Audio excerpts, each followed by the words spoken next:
Hello, I'm standing near the top of Doi Internon, which is the highest mountain in Thailand. Now looking west, we can see the beginning of the Himalayan mountains. We're at the southeastern corner. Now the Himalayas are the biggest mountain massif in the world and home to an amazing variety of cultures. From here we go to Burma, to Bangladesh, to Nepal, to India, to Pakistan, to Iraq, Iran and Turkey. And all those mountains are home to a huge variety of cultures. And especially in this part of the world, which is northern Thailand. Now my name's John Davis. I came here about 30 years ago and I was blown away really by the number of cultures that you could see in such a short period of time. So in just one day you could walk from 1 to 3 to 5, 6 cultures just in one day. This is like walking from Sweden to Denmark to Belgium to Spain to Italy in one day. Quite amazing. And I wondered why. There are at least 6 different hill tribe groups living in this area. Now each group has its own culture, its own costume, its own way of life, its own religion, and each one of them is as distinct as the countries of Europe. Now why is that? I think the reason is because all these cultures originated in the river valleys of the Himalayas, the great rivers, the Yangtze, the Mekong, the Salween, the Brahmaputra, and others. Now, about 50,000 years ago, the people of this region migrated up these valleys and were then separated from each other from the mountains towards the next valley. So each valley developed its own culture. Now with the growth in population about 100 years ago, these groups started to move back south and ended up in Thailand and Burma and southern China. And that's where they are intermingling now. I'd like to show you a few pictures of some of the tribes, starting with the Karen, who've been here the longest, and each of them will introduce themselves and say what tribe they're in their own culture. Hill tribes actually is not a correct term because they're not really tribes because they don't have a chief. They are minority ethnic groups living in Thailand. So, enjoy. Nolo, but Ulanalota. Ulanalota. ชื่อนี่เป็นเนี่ย Tablu. Young lady who's going to tell us her name in the Hmong language. So, Pasa Hmong Kunchurai Kap.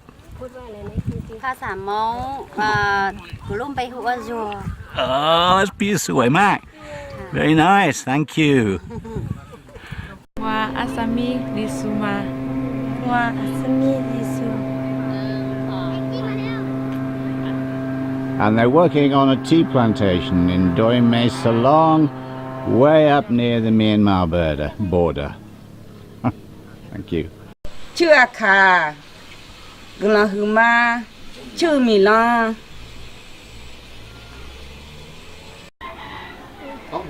Gặp yêu nhìn quá xịn. Thank you. And this is Mien or Yao. Nhìn dao And mà. they make the most Nhìn amazing dao mà. trousers with these fantastic designs. I can't resist showing you. Mà mình nè There. phải. Tam Ang Chamai. Mình nè phụ anh Pun quá xịn. Mình nè ở lầu mà mình nè Pun quá xịn. Tức là It's not in focus though. Yeah. Alright. We're looking at one of the rivers that flows out of the mountains, down the hillsides and into the lowlands. And all this water during the wet season goes to supply all the crops with the water and the minerals and the nutrients that they need for a fantastically productive rice crop amongst other agricultural products. In fact, Thailand is #1 in the world at rice exporting and #1 in rubber as well. And a lot of it is due to the monsoon rains that bring down all this water for 6 months of the year. And if you can trap it in dams and use it for the whole year, you can get a fantastic amount of food.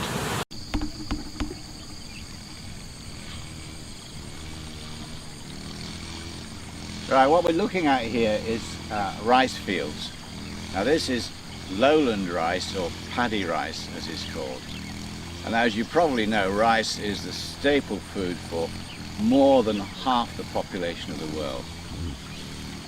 But there's two sorts of rice grown here. There's rice in the valleys and rice in the mountains. Now rice in the valleys is much more productive. Now what it needs is a hell of a lot of water. And so I'll get into this rice field so that you can see, checking for cobras first, because cobras like to hide under the water. They won't attack you, but if you tread on them, they tend to get a bit pissed off. So here we go, into the water, and okay, so each rice plant is actually buried in a few inches of water. So with the right sort of climate, you can get a big crop. And most of Southeast Asia has a monsoon climate, which means that there's 6 months of rain, 6 months of dry. Now if you're in the valleys and you have irrigation, which we have here, there's a stream flowing through here, then you can grow 2 or even 3 crops of rice a year. But if you're in the mountains, like the hill tribes are, you don't have the irrigation, and so you can't produce anything like as much food. The land is much poorer. So if you could swing round, John, to the mountains to the west of us and zoom in, we can see this is the area of land where the hill tribes live, and we'll look at some hill tribes fields in a minute when we get up there. Okay, finish. Oh, this is hill tribe rice. It's very different from the paddy rice that's grown down in the valleys. For one thing, it's in dry ground. It's not in water like the paddy rice, and that means that you get much less rice produced. It's much less productive. And also, because you have no irrigation here, you can only grow 1 crop a year, whereas down in the valleys you can get 2 or 3. Now, behind me, you can see that the land can be very, very steep indeed. Up there you've got a mixture of rice and corn to the right, and some teak trees. Now the problem with this system is that all the nutrients in the land flow down out of the land during the wet season, this is a monsoon season. There are 6 wet months a year. So for those 6 wet months you can grow food, but for the dry months it's much more difficult. And it means that their way of farming is called subsistence farming. That is, they grow just enough food for themselves to use, but not much extra. Now the problem in the future is that there is not enough land to maintain this sort of agriculture. You can farm the same field for 3 or 4 years, take the crops away, but then after that the field is no longer fertile, and you have to move and clear a new area of forest, chop it down and use the fertilizer, use the embers as fertilizers, and then you've got another 3 or 4 years. So the villagers have to move from one field to another, further and further away from the village, so that any one village can only stay in the same place for maybe 20 or 30 years before they run out of useful land. The land will eventually recover, but it takes a very long time. Now this is fine with a small population and a large area of forest. What's happened in Thailand in the last 50 years or so is the population has gone up and the amount of land available has gone down. So they can no longer practice this sort of agriculture, swidden agriculture, or slash and burn as it's called. So what the Thai government did a few years ago was to give the villages ownership of the land they lived on condition that they didn't move. Now that's great, they now own land, but there's a big problem. The land is no good after a few years unless you use fertilizers, and fertilizers cost money. And so you have to produce not the staple crops like rice and corn, but cash crops that you can sell for money. Now there was one cash crop that was grown until the late 80s, and that was opium, which was converted into heroin, and of course that is now illegal because of the huge number of deaths from heavy heroin overdose, and so now it is no longer practiced in Thailand. The last field of opium I saw was many years ago. So what alternatives are available to the hill tribes now? Well, there are some, and we'll look at that in the next scene. Now the cash crop of the hill tribes in the past was the opium from the opium poppy. And here we've got some which are outside a hill tribe museum in the village above Chiang Mai. Now opium is the perfect cash crop because small volume, high price, easily stored and easily traded. So caravans used to come through this area, which was known as the Golden Triangle because of all the wealth that came from the opium, and pick up the opium from the farmers and then take it down to Bangkok or other cities for sale. So, highly addictive drug, also highly useful. It's used to produce morphine and codeine and other analgesics. But of course now it's quite illegal to grow it. In fact, the last time I saw a field of opium was way back 25 years ago, and at the time the Thai army were busy with flamethrowers destroying it. So this is the old cash crop. Now that's been taken away from the hill tribes. They can't grow them anymore. So what do they do? We'll find out in the next section. So those little flowers that we saw in the last scene, the opium poppies, have been the cause of millions of deaths of heroin overdoses and several wars. So it's not surprising that they have been banned in Thailand for the last 30 years. The problem is that that was the hill tribe's cash crop. Now once you remove that, how are they going to make enough money to survive if they need fertilizer on the land that they now own? Well, the answer came from the king of Thailand, King Bhumibol, who sadly died a while ago, and he started what's called the Royal Project, where he invested a lot of money in research into what alternative crops can be grown in this landscape. We're up in the mountains where it's quite high and it's cool, so you can grow all sorts of temperate crops. So it started with coffee, and then moved on to a variety of different fruits such as apples and pears, and vegetables such as lettuces and cauliflowers and cabbages, and then avocados, and flower production, which has recently become a major industry. So as you've just seen here, we've got sunflowers, and below that a purple flower and many flowers. Also, if you look to the left, you'll see the car park, and that shows what an important contributor tourism is to the hill tribes these days. These hills are very beautiful, and people from Thailand and from all parts of the world come here to enjoy the natural beauty and also to contribute in part to the hill tribe economies. So this perhaps is the way forward for the hill tribes and will ensure that they have a secure future.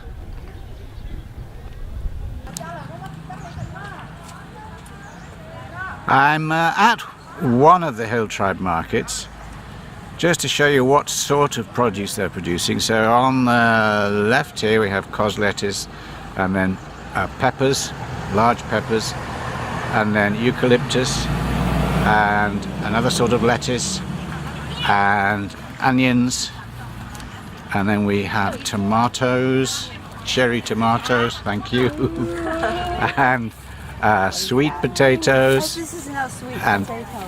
Oh, well, we'll call it that. Avocados, passion fruit, and we don't know what that is, but it's very nice. And dried strawberries, and more avocados. And at the end here, we've got some capsicums. So really a wide range of different crops, cash crops, which are providing the hill tribes with an alternative way of living to the old ways. So tourism is an important part of the hill tribe economy, and their skill at making handicrafts provides a good source of income. And you can see down here many shops, hello, Sawadee Kap, selling a mixture of wine and clothing, Yui!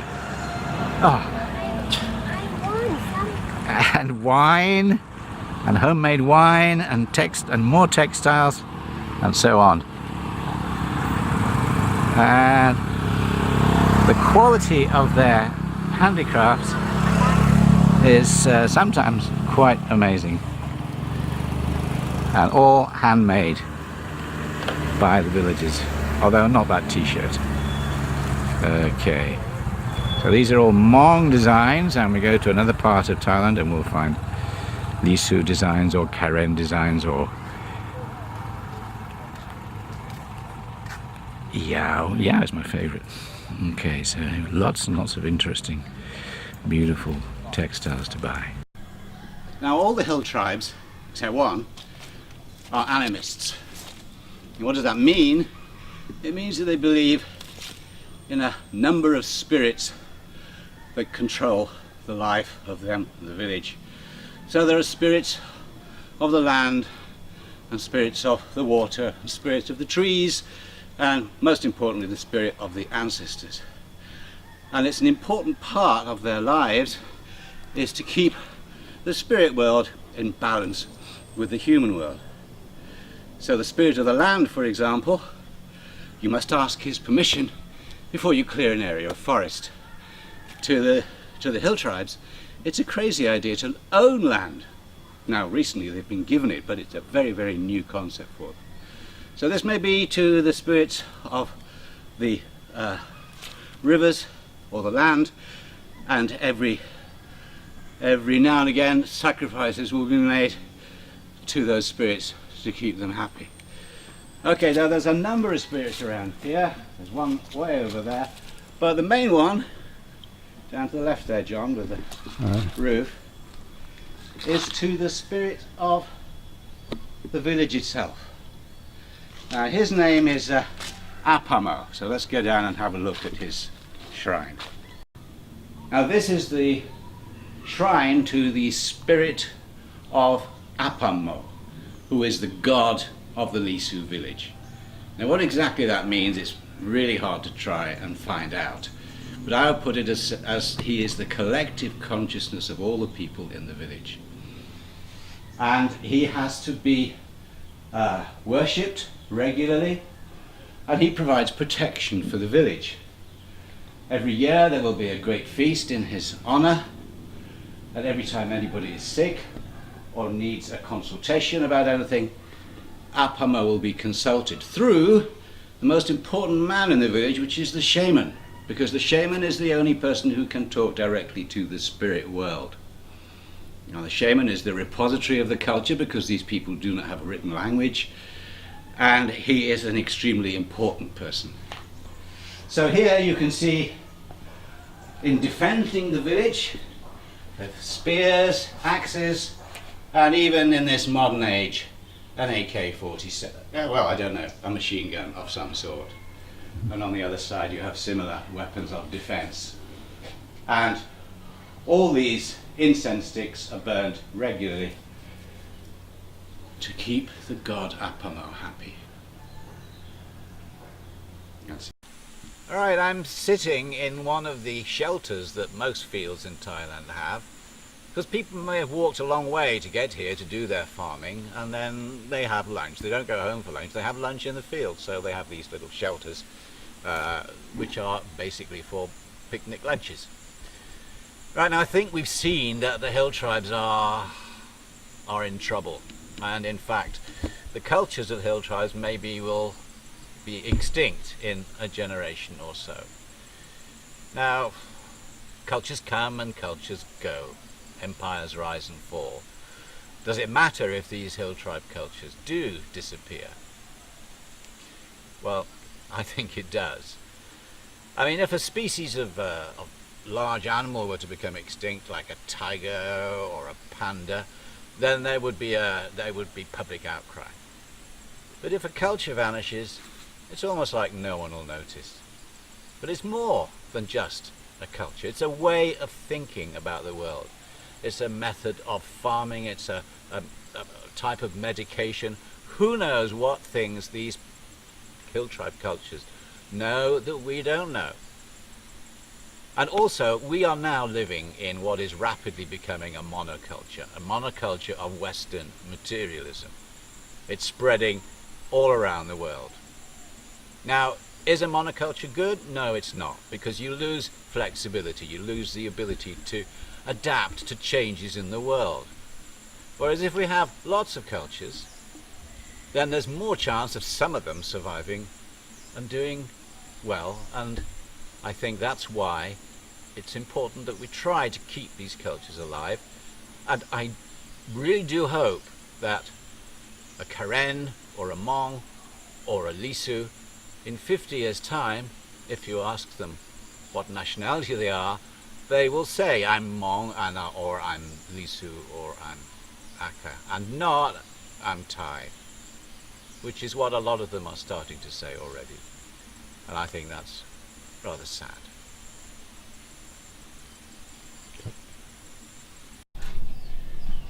Okay, so that's the end of episode 1. Episode 2 will be about the Karen, so watch this space in a few weeks. And I'm saying goodbye from Alisu village with my friends Atta and Amima. Akabumu. There you go. That's some nice Alisu to finish off. So do tune in next week and find out about the Karen, biggest hill tribe group in Thailand. Bye-bye. Bye-bye. Oh, very good. If you've enjoyed this video, then please become a subscriber, and then you can watch lots of other videos that we are going to produce on the hill tribes and on other aspects of life in Thailand, both for tourists and for people who are lucky enough to live in this beautiful country. So to become a subscriber, you just click on the subscriber button, I don't know where it is, somewhere on your screen, and we'll see you again very soon. And thank you for watching. Bye bye.